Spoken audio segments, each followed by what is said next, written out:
Welcome to the Formula Foundation. Before starting this video, let me tell you that this Fourier series is covered into two parts. The reason is that there are few basic things that are needed to understand the Fourier series. So in this first part, all those basic things will be discussed, and in the next part we will explore that what actually the Fourier series is. So both of the videos are interrelated. Link of the next video will be given in the description box. So let's get started with the orthogonal functions. And I hope you are well aware with the term inner product. Nevertheless, first take a look on an inner product. So what is inner product? An inner product on a real vector space V is a function that associates a real number, this real number, with each pair of vectors u and v in the vector space V in such a way that the following axioms are satisfied for all vectors u and v and z in V and all scalars k. Right? And axioms are, first axiom is inner product of u with v is equal to inner product of v with u, means it is the symmetric axiom. Second is u plus v with z is equal to inner product of u with z plus inner product of v with z. It is called the additive axiom. Third axiom is inner product of k times u with v is equal to k times the inner product of u with v, and it is called the homogeneity axiom, right? And the fourth one is inner product of v to itself is greater than or equal to 0, and it is called the positivity axiom, right? For instance, consider two vectors u and v in n dimensions, and the formula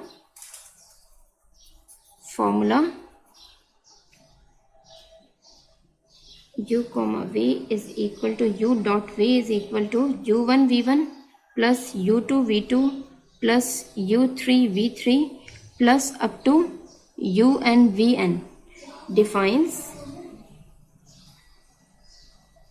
inner product to be the Euclidean inner product. Euclidean inner product in Rn, right? Means if u and v are two n-dimensional vectors, and if the product of these two vectors is defined by this formula, then you can see that this product is an inner product because this product formula satisfies all the above axioms. You can check. The first axiom is inner product of u with v is equal to inner product of v with u. Means if this formula is u, inner product of u with v is defined as u1 v1 plus u2 v2 plus up to u and vn, then can you write this as v1 u1, this u1 v1 as v1 u1 plus u2 v2 as v2 u2 plus up to vn un, and you know it is equal to inner product of v with u. So the symmetric axiom is satisfied, that is inner product of u with v is equal to inner product of v with u. Now for the second axiom, let z is equal to z1 z2 up to zn be another vector in Rn, then inner product of u plus v with z is equal to, you know how to define this product by the formula, u plus v u1 v1 times z1 plus u2 plus v2 times z2 plus up to un plus vn times zn. And on simplification, you will write u1 z1 plus v1 z1 plus u2 z2 plus v2 z2 plus up to un zn plus vn zn. And you can write this as u1 z1 plus u2 z2 plus up to un zn plus v1 z1 plus v2 z2 plus up to vn zn. And you know it is the inner product of u with z, means u with z plus, and it is the inner product of v with z, so it can be written as v comma z, right? So you know inner product of u plus v with z is equal to inner product of u with z plus inner product of v with z. It means the given formula also satisfies the second axiom. Now to check the third axiom, let k be any scalar, k be any scalar, then ku, you know u is the vector, so ku is equal to k times u1, u2, u3 up to un. So ku is equal to k u1, k times u2, k times u3 up to k times un. Right, now take the inner product of ku with v. So inner product of ku with v defines as k u1 v1 plus k u2 v2 plus up to k un vn. Right, and you can write this as when you take out k is common from all these terms, you have k times u1 v1 plus u2 v2 plus up to un vn, and you know it is the inner product of u with v, so it can be written as k times inner product of u with v. So it means third axiom is also satisfied, that inner product of ku with v is equal to k times the inner product of u with v. Right, now to check the fourth axiom, let me take the inner product of v with itself. Inner product of v with itself is equal to v1 square v2 square plus v3 square plus up to vn square, and it gives a positive result. And you can see that this product can never be equal to 0 until and unless the given vector is 0. So all the axioms of inner product are satisfied by this product formula. So this inner product that we defined, that is inner product of u with v, is defined as u dot v is equal to u1 v1 plus u2 v2 plus up to un vn. So all the axioms of inner product are satisfied by this product formula. So this product is one of the examples of inner product, and it has a particular name, that is dot product. Right, and usually you write the dot product of two vectors u and v as dot product of two vectors u and v is written as u dot v is equal to magnitude of u times magnitude of v cos theta. Right, now if I ask you that when would these two given vectors u and v orthogonal, obviously you put theta is equal to 90 degree, that is u dot v is equal to uv cos 90 degree, and you know cos 90 is equal to 0, it implies that u dot v is equal to 0. It means two vectors are orthogonal if their dot product is 0. Now these were all about vectors, but you know in advanced mathematics a function is considered to be a generalization of a vector, means function is also considered as a vector. So let we have two functions,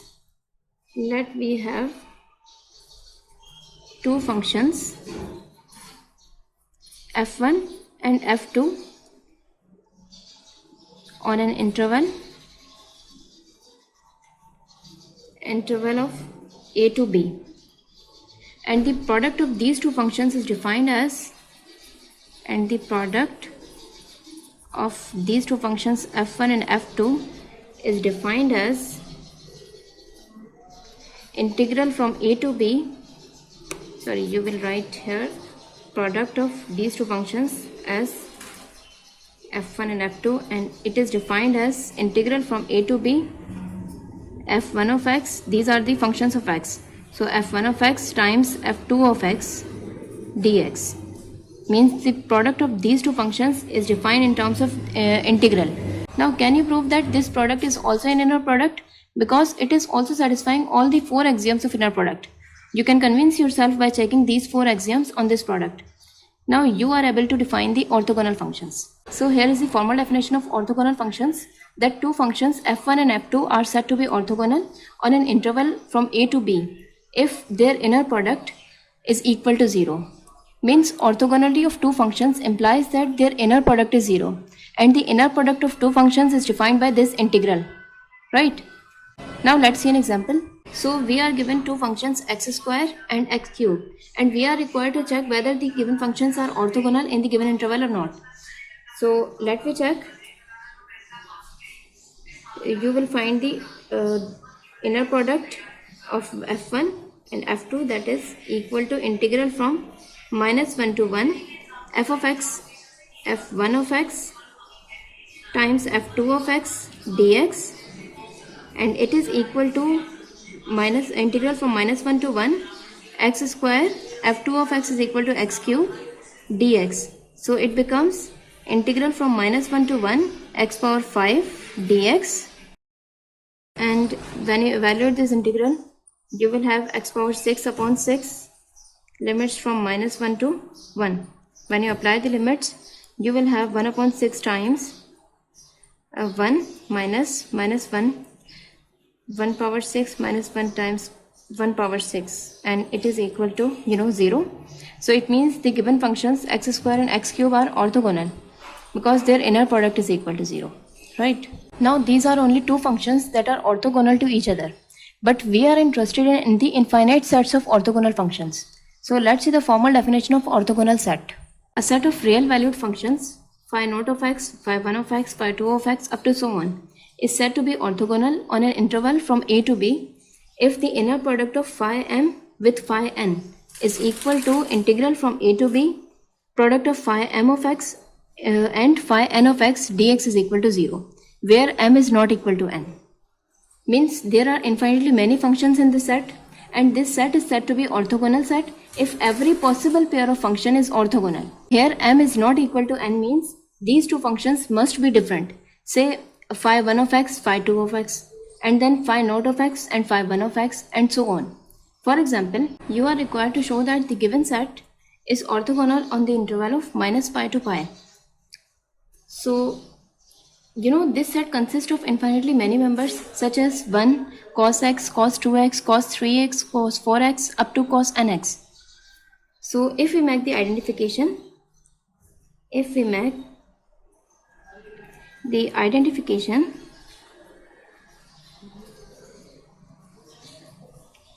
that phi naught of x is equal to 1, means this function is equal to phi naught of x, phi 1 of x is equal to cos x, similarly phi 2 of x is equal to cos 2x up to phi n of x is equal to cos nx. And because we have to prove the orthogonality, so we are required to show that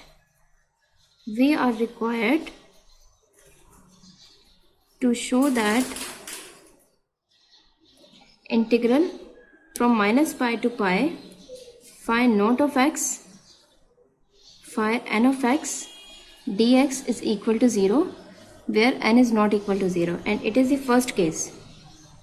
What does it mean? It is the inner product of phi naught of x with every function phi n of x, means these are n inner products, right? So one thing is that we have to prove that these inner products are 0, and secondly we are required to prove that integral from minus pi to pi phi m of x, phi n of x dx is equal to 0, where m is not equal to n. So these are two cases which we have to prove, because these two cases cover inner product of all possible pairs of functions in the set, right? So we have in the first case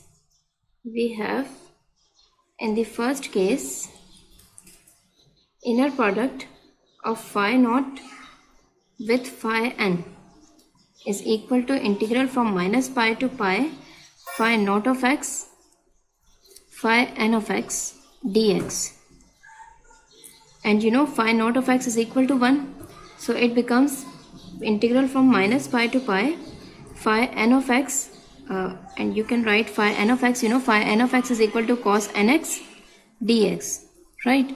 So this integral becomes now integral from minus pi to pi cos nx dx, right? And when you evaluate this integral you will have 1 upon n times sin nx, and the limits are minus pi to pi, right? So it is equal to 1 upon n, and when you apply limits you will have sin n pi minus sin minus n pi, and it is equal to 0, right? So it was the first case that we have proved. Now in the second case, inner product of phi m with phi n, it is equal to integral from minus pi to pi phi m of x times phi n of x dx. And you know phi m of x is equal to cos mx, and phi n of x is equal to cos nx dx. Now how to evaluate this integral? First you will use the trigonometric identity, that is it is equal to 1 upon 2 times cos m plus n x plus cos m minus n x and dx, right? So now evaluate this integral. So you have sine m plus n times x upon m plus n plus, and the integral of this cos m minus n times x is equal to sine m minus n times x upon m minus n, right? And the limits are minus pi to pi, and when you apply these limits you will get 0, right? So hence the given set of functions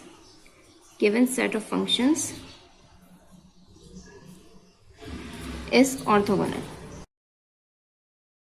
Now let's see a most important example, which is the base of Fourier series. So here is an example that show that this given set of functions is orthogonal in the interval of minus p to p. So you know how to check the orthogonality of a set? That the inner product of every possible pair must be equal to 0, and here there are different cases according to the pairs of functions.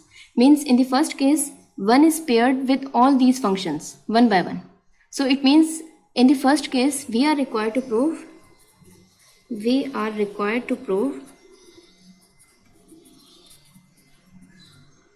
in the first case that integral from minus p to p cos n pi upon p x dx means 1 into cos n pi upon p times x dx is equal to 0, right? It is the first case.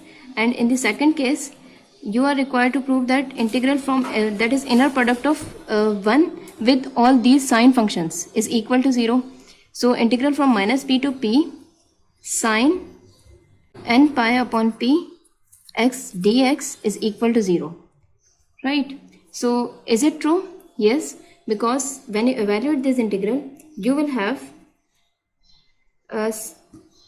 p upon n pi sine n pi upon p x limits from minus p to p, and when you evaluate this integral you will have p upon n pi times cos n pi upon p x, and limits are minus p to p, and here is the minus sign, right? So when you apply limits here you will get 0 from here, and when you apply limits here you also get 0. Now in the second case the pairs of the form cos n pi upon p x cos m pi upon p x occurs, right, where m is not equal to n. And when you evaluate these integrals from minus p to p, that is integral from minus p to p cos n pi upon px cos m pi upon px dx. And how to evaluate this integral? You know, cos function is an even function, and just like the product of two even numbers is even, the product of two even functions is also even. So it means the whole product is also even. And there is a well-known property, that is, according to this property, integral from minus p to p f of x dx is equal to 2 times integral from 0 to p. Now in this time limits are 0 to p f of x dx when f of x is even, right? It is the well-known property. So according to this property, this integral becomes 1 becomes integral 2 times integral from 0 to p cos n pi upon px cos m pi upon px dx. Right. Now to evaluate this integral, use the trigonometric identity, that is 1 upon 2 times. So it becomes 2 upon 2 times 0 to p and cos n minus m times upon p times pi times x plus cos n plus m upon p times pi times x dx. Right. So when you evaluate the integral, you will have p upon n minus m times pi sine n minus m upon p times pi times x, right, plus p upon n plus m times pi sine n plus m upon p times pi times x with the limits minus p to p. And when you evaluate these limits, you will get 0. You can verify. Now in the third case, the pairs of the form sine n pi upon px and sine m pi upon p x occurs, and when you evaluate the integral from minus p to p, so and how to evaluate this integral, we can use the property of the even functions again, because sine function is an odd function and here there are two odd functions, and you know product of two odd functions is even, so here is an even function. So you can apply the property again, that is it is equivalent to integral from 0 to p 2 times integral from 0 to p sine n pi upon px sine m pi upon p x dx. Right.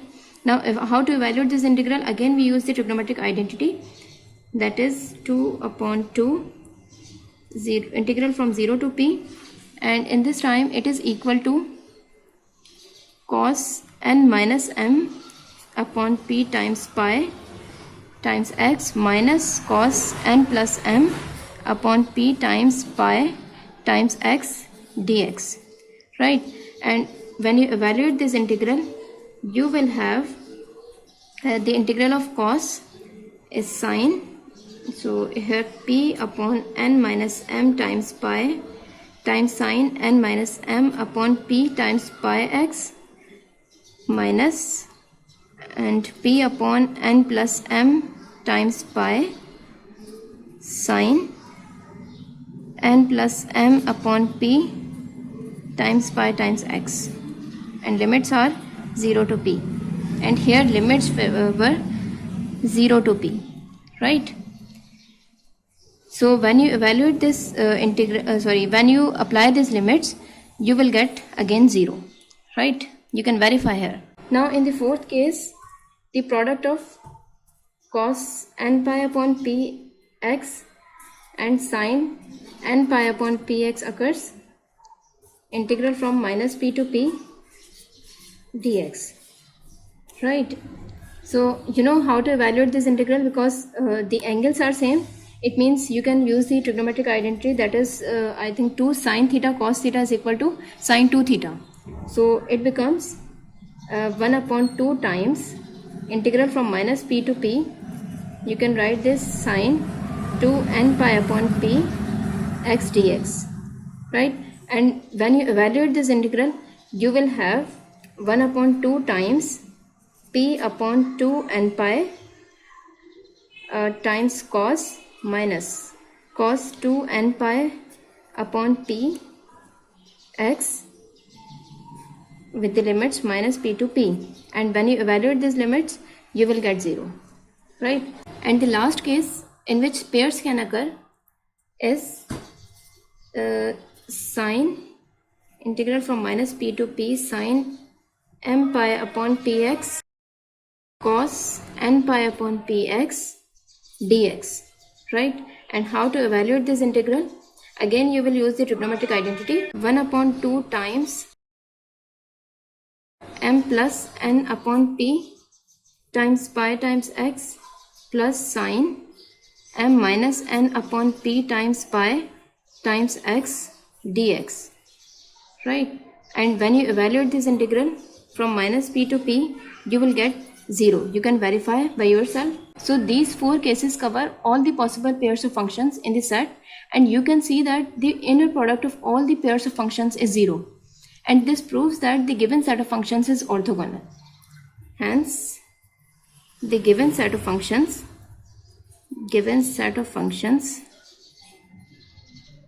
is orthogonal, right? So everything which was needed to understand the Fourier series is done. In the next video we will see that which type of series is known as the Fourier series.